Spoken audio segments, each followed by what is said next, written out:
And this is the will of him that sent me.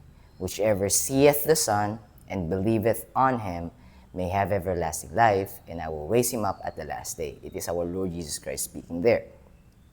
Stating the will of the Father,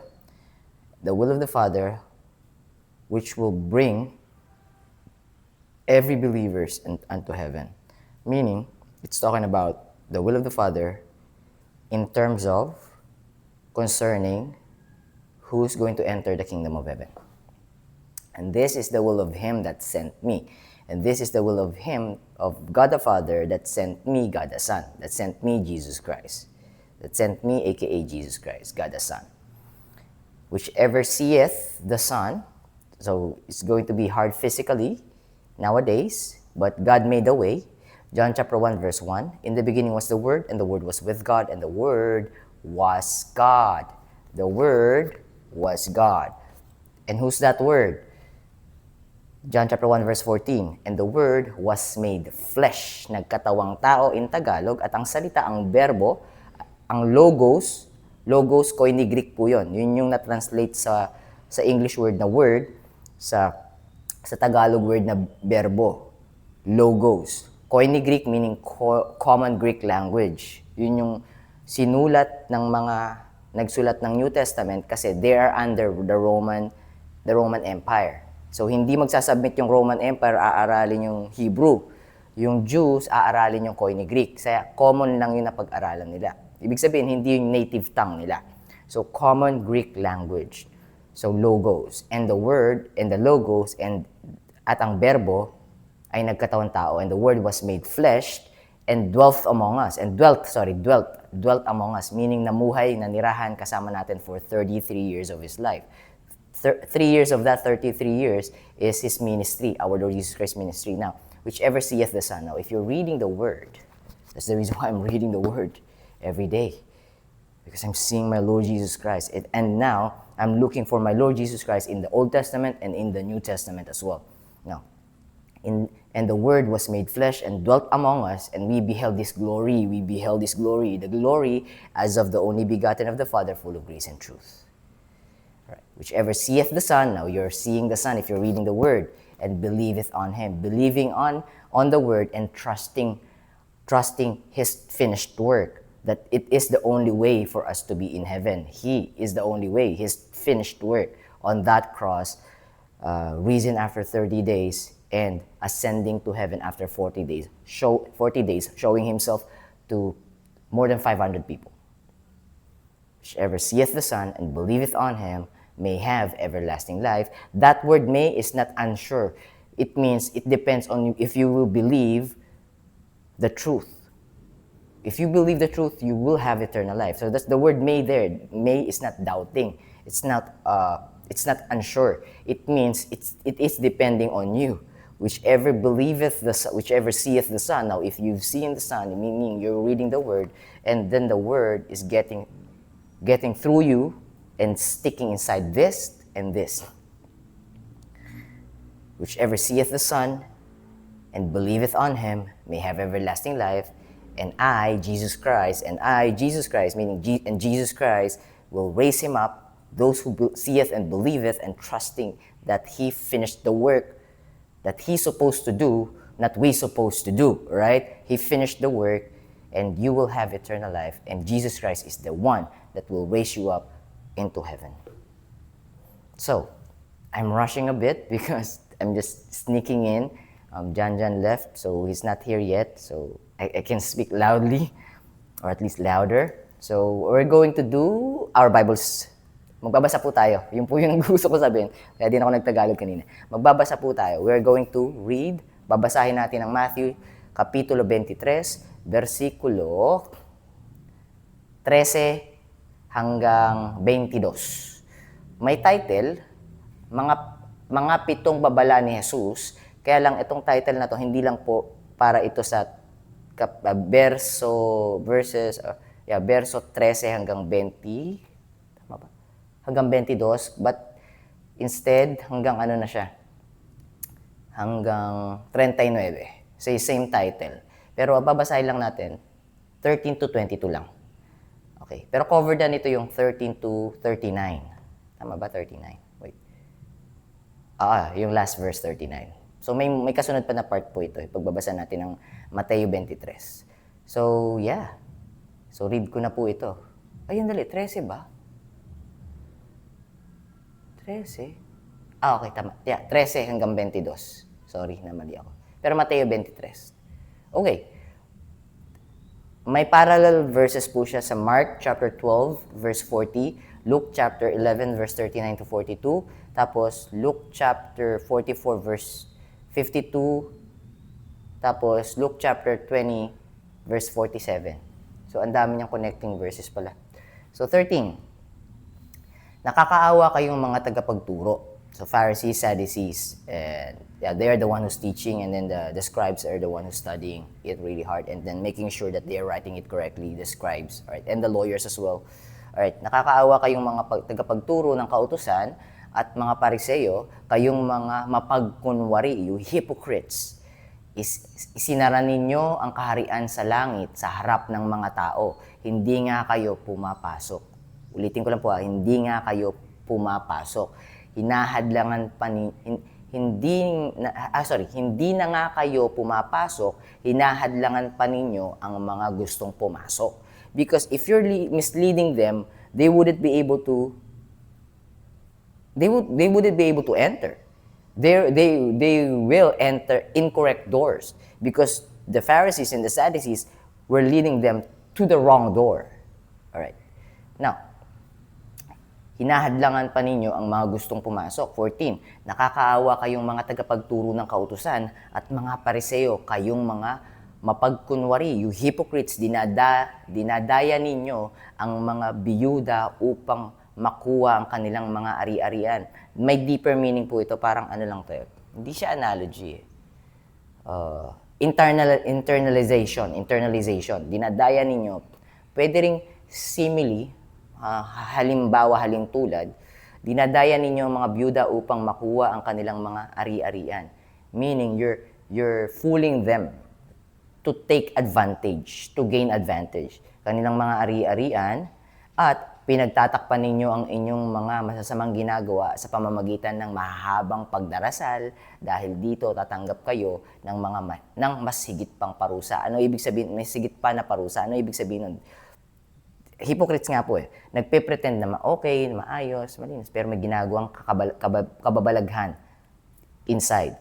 Sabi nga, whitewashed tomb, beautifully appearing in the outside, but full of dead man's bones in the inside, rotting inside. 15. Nakakaawa kayong mga tagapagturo. Ganda nito pagka sa English. Medyo madiin siya. Oh, you hypocrites. Brood of vipers, ganun yung salita ng Panginoon. Napakadiin ng salita ng Panginoon dito. Hindi ko na-condemn ni Lord dito. Hindi mabigat ang salita ng Panginoon sa unworthy, unrighteous, undeserving, ungodly. Nung ungodly, meaning hindi pa nadidinig na, ito pala ang tunay na Diyos. Ibang Diyos pala yung, or wala kami pinapaniwalaan ng Diyos kasi hindi pa nadinig. So ungodly, sinisave din ng Panginoon yon. Lordship pa rin yon. Na hindi naniniwala kasi may nadinig, na-persuade, na-deceived ng kalaban. But anyways, sinners, wretched sinners, yon hindi madiin. Hindi mapagmahalan pa na pakikipag-usap at pakikitungo ng Panginoong Hesukristo doon. Pero pagdating doon sa mga nagpapanggap, madiin. May righteous anger si Lord doon. Anyways, let me just continue reading. 15 po ulit tayo. Nakakaawa kayong mga tagapagturo ng kautusan at mga pariseyo, kayong mga mapagkunwari. Nilalakbay ninyo ang dagat at lupa upang makahikayat ng kahit isang tao sa inyong pananampalataya, ngunit kapag may nahikayat na kayo, ginagawa ninyo siyang mas masahol pa sa inyo at mas karapat dapat pang parusahan sa impyerno. Proselyte po ito. Ibig sabihin, converted. Na-convert nyo sila. Nasundin kayo, mga pariseyo, mga sadiseyo. Kunwari kayong tinusunod nyo ang batas ni Moses, pero in reality, mas mahalaga sa inyo yung tradition ninyo. Kasi pag nawala yung tradition ninyo, ay para na kayong pinagsakluban ng langit at lupa. Kaya hindi sila makapag-surrender kay Lord. Kasi alam nila, si Lord higher authority, kasi kiniklaim niya Diyos siya eh. At yung aminado sila, yung turo niya, totoo. Ibig sabihin, hindi siya nagsisinungaling. Kaya nga gusto nilang hulihin si Lord sa kanyang mga sinasabi. Dahil alam nila ng mga Pariseo, Sadduceo, scribes, na hindi nagsisinungaling tong taong ito. Kaya lang, dahil hindi siya nagsisinungaling, kinakalaban niya yung tradisyon natin. Gusto niya bitawan natin yung tradisyon natin at mag-submit sa law of Moses na lang. At i-fulfill. Hindi nga natin kayang i-fulfill. Sabi niya siya magpo-fulfill. Kaso, magsasubmit tayo sa kanya, hindi nila kayang bitawan. Hindi. Nasanay silang masyado sa kapangyarihan, na sinusunod sila ng mga tao, na pumupunta sa sinagoga yung mga tao at sila lang ang pinakikinggan. Ayaw nilang bitawan yon. The power and control and the manipulation, because they're living more than a modest life.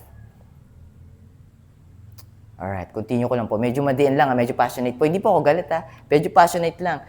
Kasi grabe, pag naintindihan mo itong sinasabi ng Panginoon, naku po, tatagos talaga sa puso mo. Anyways, pananampalataya, sa impyerno. So, verse 16 po tayo. Grabe itong Matthew chapter 23. Naku po, talagang makikita nyo, ganito pala si Lord. Hindi niya lang pala pinapalampas tong mga hypocrites na to. Talaga palang dinirekta niya tong mga hipokrito na to. Talaga palang direkta niya. So, who are those hypocrites? Pretending to share the word of God, but in reality, twisting the word of God for their own benefit. Or, dalawang bagay lang kasi yan. It's either for their own benefit, or they are just misled by the enemy. So, nagsasubmit sila sa wrong authority. Para po malinaw, yung mga nagtuturo ng mali, it's either para makinabang sila personally or na-misled sila ng nasusunod nilang higher authority sa thinking nila. Na-persuade sila, na-deceive sila, hindi nila alam yung right or wrong. Okay, continue po tayo, verse 16. Nakakaawa kayong mga bulag na taga-akay, you blind leading people. Hirap mag-lead kung blind ka, no? Ibig sabihin, yung mga malilid mo, mali ang dadaanan. Dahil ikaw nga mismo, hindi mo nakikita. Nakakaawa kayong mga bulag. Hindi ko po kayo yung tinutukoy ko, yung mga yung mga hipokrito. At yung mali yung tinuturo. Nakakaawa kayong mga bulag na taga-akay, itinuturo ninyo na kung manunumpa ang isang tao sa templo, hindi niya ito kailangang tuparin. Ngunit kung manunumpa siya sa gintong nasa templo, dapat niya itong tuparin. Ibig sabihin, bias. May bias. So, ito lang dapat sundin nyo. Yung dyan, wag yan. Ito, kami sundin nyo. 17. Mga bulag, mga hangal. You blind, you fools. Alin ba ang mas mahalaga, ang ginto o ang templo na nagpapabanal sa ginto? 18. Itinuturo rin ninyo na kung manunumpa ang isang tao sa altar, hindi niya ito kailangang tuparin.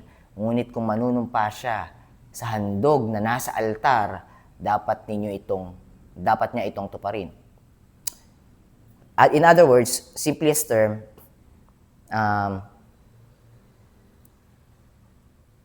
putting their faith in the wrong item. Let me just rephrase that. Baka mali ako ng pagkakasabi doon. Putting their faith in the wrong source of salvation. So, isa lang ang source of salvation. Isa lang ang way. Si Jesus lang. But if they're adding their tradition, if they have to follow this, mali na po yun. Hindi na po biblical yun. Ngayon, linawin ko lang po pagka ang pinag-uusapan, heaven. Pagka ang pinag-uusapan, the way to heaven, there's only one way. It is our Lord Jesus Christ. Now, after we've realized and we've accepted that He's the only way, and then we trust Him that He will fulfill His promise, and sold na tayo doon, our lives will be transformed. Now, our lives here on earth is going to be different from before. It's not going to be easy, but you don't have to worry because the Lord Himself, the Holy Spirit, is inside of you. Linawin ko lang din po, I just want to make this clear. The Holy Spirit will only dwell inside those who are sincerely and genuinely, truthfully, first of understand what He did and relying on what He did. Okay? Because the Holy Spirit, you will hear the Holy Spirit.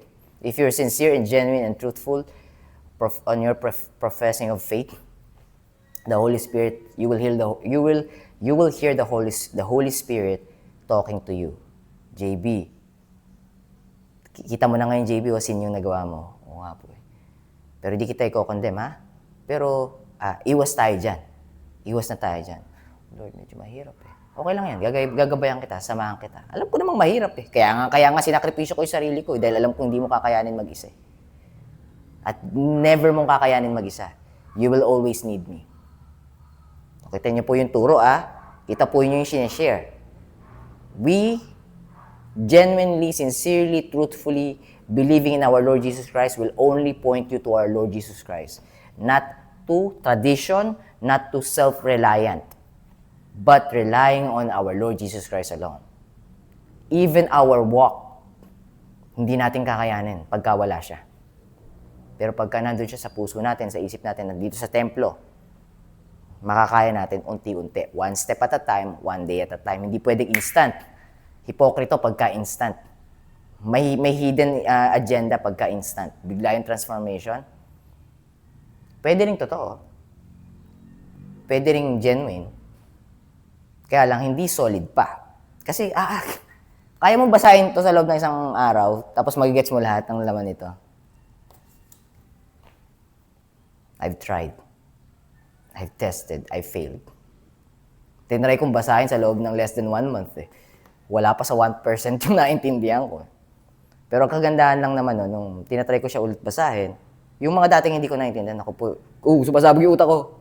Lord, ito na pala yung sinasabi mo rito. Tapos pag binasa ko ulit after 1 month, iba na naman yung meaning. Nandun pa rin yung original na surface level message, pero mas naging deeper. Mas nailapit niya ako kay Lord. So, ganun ka-powerful to. Hebrews chapter 4, verse 12. Pakakapangyarihan ng salita. Grabe. Pero dahil ako'y napapahaba at napapasarap, at baka dumating si Jan. Kasi maingay ako pagka wala sila. Sobrang malakas yung boses ko. Tapos bumubulong ako pagka nandiyan sila. Kasi ayoko makaabala. Nabasa ko na ba 18? Ulitin ko na lang po. Itinuro rin ninyo kung manunumpa ang isang tao sa altar, nabasa ko na. Pero basahin ko na lang din. Hindi niya ito kailangan tuparin, ngunit kung manunumpa siya sa handog na nasa altar, dapat niya itong tuparin. Ayan na sila. Verse 19, mga bulag, alin ba ang mas mahalaga, ang handog o ang altar na nagpapabanal sa handog? 20, ayan na sila. Kaya nga, kapag nanumpa ang isang tao sa altar, nanunumpa rin siya, pati sa handog na nasa altar. At kapag nanumpa siya sa templo, nanunumpa rin siya sa Diyos na naninirahan doon. Sa Diyos po, sa Diyos ha. At kapag nanunumpa siya sa langit, nanunumpa rin siya sa trono ng Diyos at sa Diyos mismo na nakaupo roon. Ulitin ko lang po, kailangan malinaw to. Last verse na. At kapag nanunumpa siya sa langit, nanunumpa rin siya sa trono ng Diyos at sa Diyos mismo na nakaupo roon. Alright, 18 minutes na. Yan po yung Bible reading natin sa Tagalog. Na-share ko naman yung mga sobrang diin. And yeah, I'll be seeing you tomorrow. God bless you. Keep safe. Bye for now.